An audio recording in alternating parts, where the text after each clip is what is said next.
عورتوں کے لیے کہا اگر میری شریعت میں سجدہ ہوتا تو میں بیوی سے کہتا اپنے خامند کو سجدہ کرے، تاکہ ایک نسل تیار ہو، ایک نسل تیار ہو، بیلنس زندگی گزارو۔ میں نے کل بھی کہا تھا، آج بھی کہہ رہا ہوں، امبیلنس لائف ہماری اولاد کو تباہ کر رہی ہے۔ میرے پاس پرسوں 30-40 لوگ آ گئے، وہ یہاں جو ایک سلمہ صاحبہ ہیں، سلمہ ہی نام ہے نا،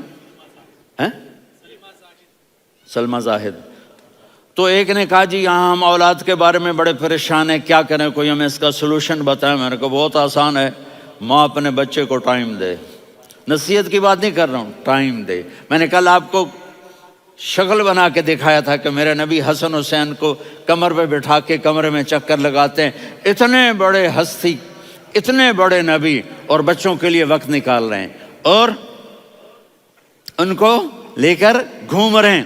پھر دونوں بھائیوں کو اتار دیتے اور ان کی بہن زینب کو بٹھاتے اور پھر کمرے میں چکر لگاتے، پھر فرماتے تمہارا اونٹ کیسا ہے؟